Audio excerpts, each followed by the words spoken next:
Il est 20 heures passées. Ce qu'on appelle à Averda les compacteurs sont à l'œuvre. La société Averda a depuis gagné le cœur de beaucoup de Congolais, notamment dans 3 villes où elle preste, Brazzaville, Pointe-Noire et Oyo. Averda fait du bon boulot parce que ça permet aux routes d'être bien propres. Vraiment, je suis ravi, je les trouve efficaces, en train de travailler comme il se doit. Vraiment, je félicite Averda par rapport au travail qu'ils sont en train de faire. Quant à Averda, vraiment, la ville de Oyo est devenue vraiment très propre. Mais cette appréciation de la population suffit-elle pour attribuer à la société Averda le Saint Graal? Pas si sûr.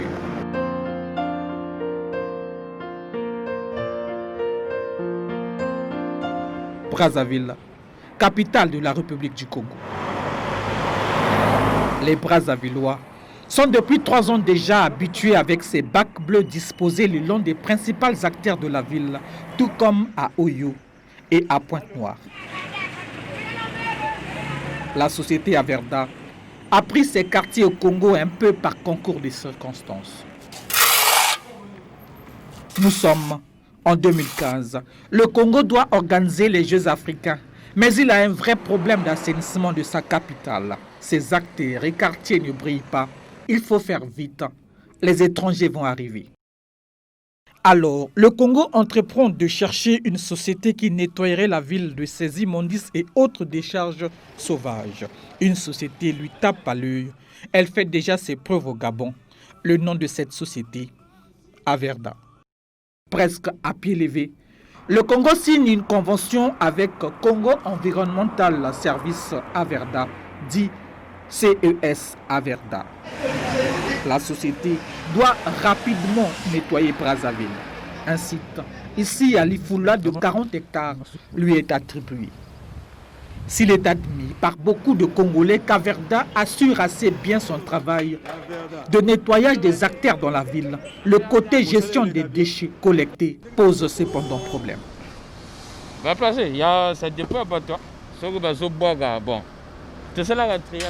C'est logiquement depuis le conditionnement dans des ménages que la question du tri des déchets devait être posée.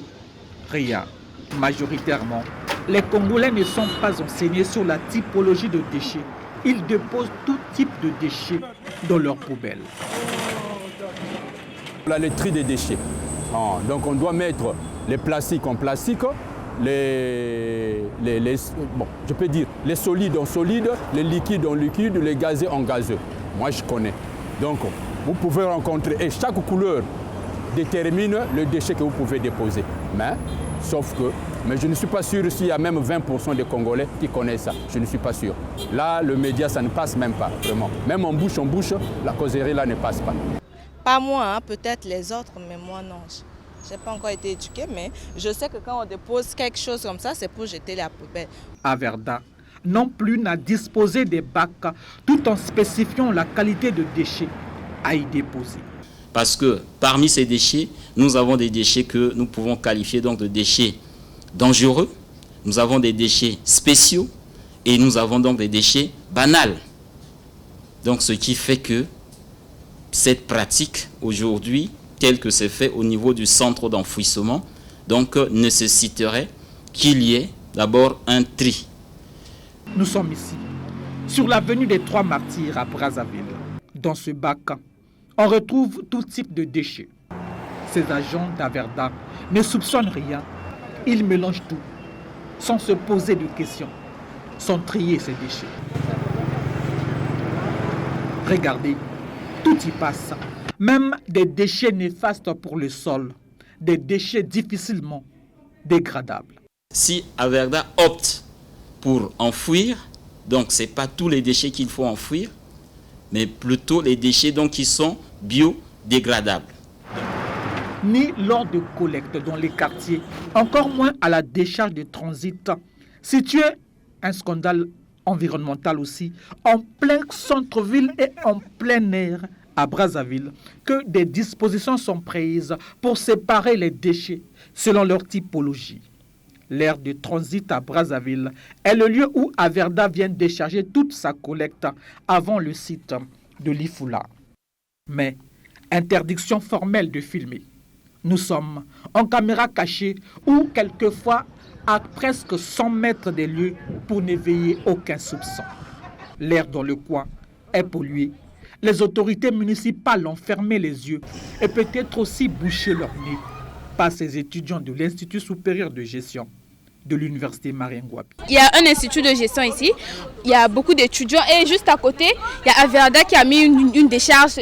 Comme vous pouvez le voir, il y a un sac bleu juste couvert là, il y a vraiment des ordures qui détruisent la situation pulmonaire des élèves. Tous les jours, on a des cas d'asthme ici, des cas des gens qui se plaignent toutefois qui sont partis à l'hôpital. Dès qu'on est arrivé, quand on a commencé l'année, vraiment, c'est maintenant qu'on s'est habitué avec ces odeurs-là. Au moins, on peut dire qu'on s'est habitué. Mais non, les premières années, il y avait des cache-nez, il y a des gens qui arrivaient avec des cache-nez. Bon, c'était compliqué. Surtout, j'ai des amis qui souffrent de l'asthme, là. Les premiers temps, ils n'arrivaient pas. C'est inadmissible que des humains puissent vivre dans un endroit où des entreprises telles qu'Averda ont la liberté de polluer l'air quand et comme ils le veulent.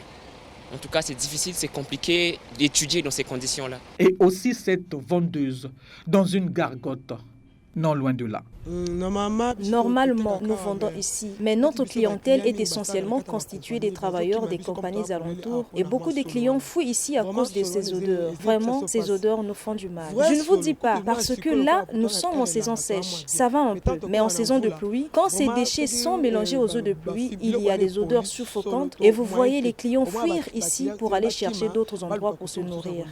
Visiblement, on a pris l'option ici de marcher sur la loi touchant la protection de l'environnement. Pourtant, l'article 48 de cette loi est édifiant. Il est interdit de déposer ou d'abandonner des déchets dans des conditions favorisant le développement des vecteurs de maladies ou susceptibles de provoquer des dommages aux personnes et aux biens ou de développer les odeurs et autres nuisances incommodantes.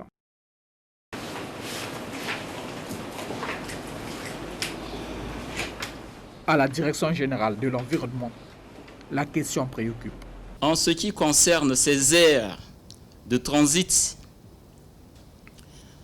notamment, il y a une aire de transit qui se trouve à Mpila. Donc nous, à travers notre direction départementale, qui est aussi sous l'autorité du préfet de la ville de Brazzaville, nous avons donc effectué plusieurs missions sur le terrain, cherchant donc à fermer ce centre de transit qui gêne la population et environnante. À la direction générale d'Averda où nous sommes rendus aussi, c'est modus et bouche cousue. Serine Chiraïdi, le chef de projet que nous avons rencontré, dit attendre l'autorisation de Londres où se trouve leur siège pour réagir. Cette autorisation ne viendra pas un mois durant. Même sur le terrain, pas toujours évident de croiser le sourire des agents. C'est interdit de nous filmer comme ça, c'est très interdit. Oui, pourquoi? Je ne sais pas, il faut repartir à la direction. Averda offre ses services à Brazzaville, à Pointe-Noire et aussi à Oyo, à environ 400 km de Brazzaville. Nous sommes allés voir.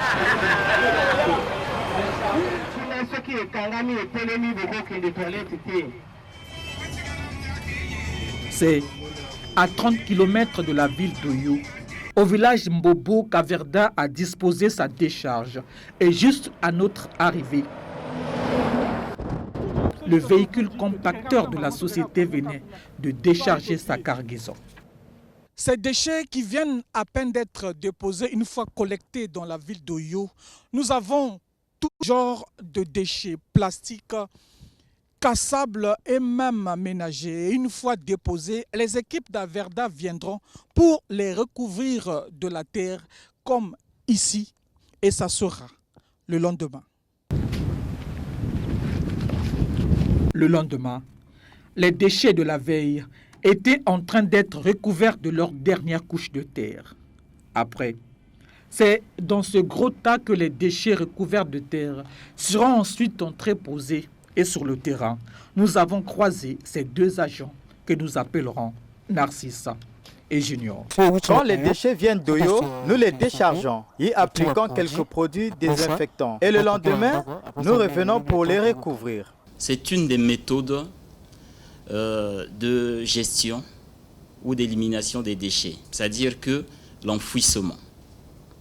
Mais, quand je dis une des méthodes, mais l'enfouissement ne veut pas dire qu'on doit tout enfouir.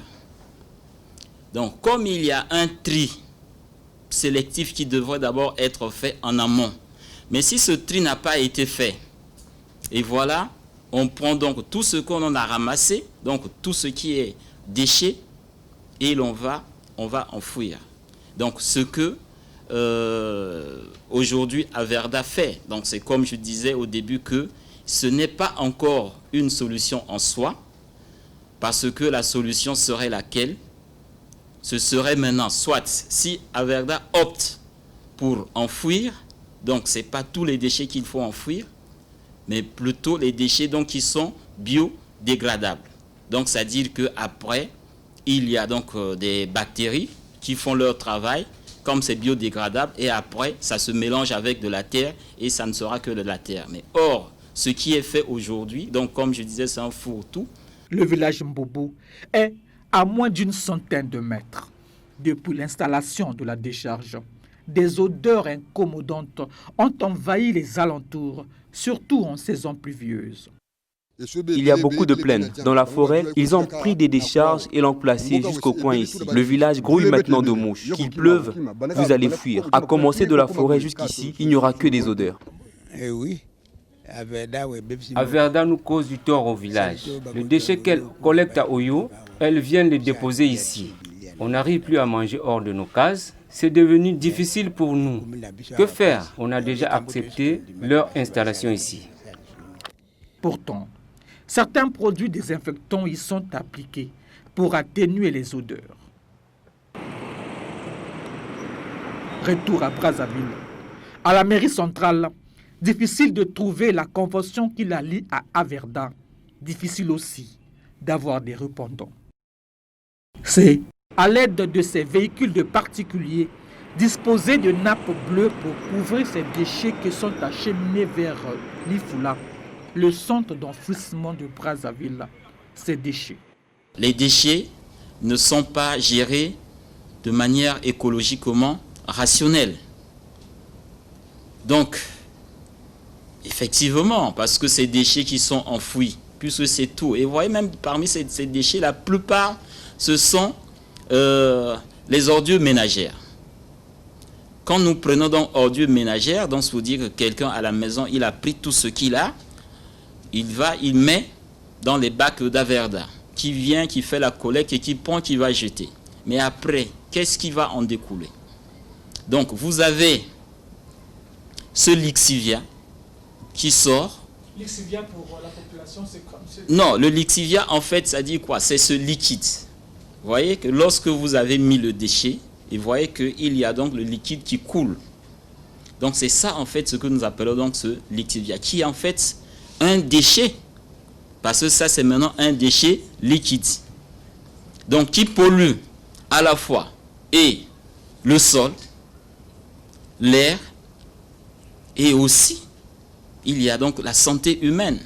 Parce que vous avez vu, si vous aviez été donc, pour nous qui avions été sur le terrain, le centre d'enfouissement aujourd'hui se trouve, bon, il est placé, il est à Lifula, mais pratiquement à 300-400 mètres du poste de péage. Et lorsque vous êtes déjà au poste, même à partir du poste de péage, vous sentez déjà donc des odeurs. Un enfouissement sujet à caution alors que la loi veut que, dans toute la mesure du possible, l'élimination des déchets urbains doit être conçue de manière à favoriser la réutilisation des matériaux et de l'énergie et que les collectivités locales ont l'obligation d'assurer l'élimination correcte des déchets urbains. Averda le sait, tout comme les autorités congolaises. La gestion des déchets urbains est jusqu'ici le ventre mou d'Averda, sa faiblesse, son talent d'Achille.